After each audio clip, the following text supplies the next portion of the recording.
ఆదాయపు పన్ను పోలీసుల దెబ్బకు నల్లపుట్టల బండారం బయల్పడుతోంది. సొమ్ములు దాచేందుకు అక్రమార్కులు వేస్తున్న ఎత్తులకు పై ఎత్తులు వేస్తున్న అధికారులు వారికి చుక్కలు చూపిస్తున్నారు. నవంబర్ 8 నుంచి డిసెంబర్ 21 వరకు దేశవ్యాప్తంగా జరిపిన సోదాల్లో 3,590 కోట్లు స్వాధీనం చేసుకున్నట్టు ఐటీ అధికారులు తెలిపారు. ఇంకా ఈ తనిఖీలు సాగుతున్నాయి. మరింత మంది బాగోతం బయటపడుతోంది. నగదు మార్చేందుకు యత్నిస్తున్న వారిని, మార్పిడి చేసే కొత్త నోట్లు అక్రమంగా తరలిస్తున్న వారిని ఎక్కడికక్కడ బంధిస్తున్నారు. నోట్ల రద్దు తర్వాత ఐటీ విసురుతున్న పంజా దెబ్బలకు నల్ల కుబేరుల భోషాణాలు పగులుతున్నాయి. డిసెంబర్ 21 వరకు ఆదాయ పన్ను శాఖ దేశవ్యాప్తంగా జరిపిన దాడుల్లో లెక్కల్లో చూపని 3,590 కోట్ల రూపాయల నగదు పట్టుకుంది. 93 కోట్లకు పైగా కొత్త కరెన్సీ స్వాధీనం చేసుకుంది. దేశంలో 760 చోట్ల తనిఖీలు చేపట్టారు. హవాలా, పన్ను ఎగవేత వంటి అంశాలతో సంబంధాలు ఉన్న వారికి 3,589 నోటీసులు జారీ చేశారు.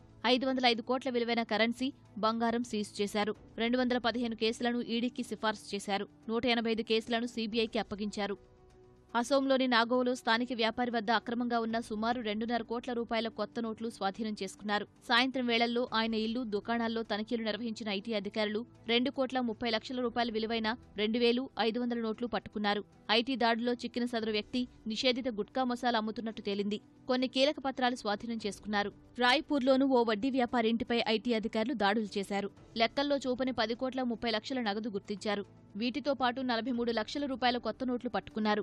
10 గ్రాములు 48,000 రూపాయల చొప్పున భారీ మొత్తంలో బంగారం కొన్నట్టు ఆరోపణలున్నాయి. ఆయన ఆదాయం సంవత్సరానికి 2 కోట్లకు పైగానే ఉంటుందని లెక్కకట్టిన అధికారులు ఆయనకు ఉన్న 2 లాకర్లు తెరిపించే పనిలో ఉన్నారు.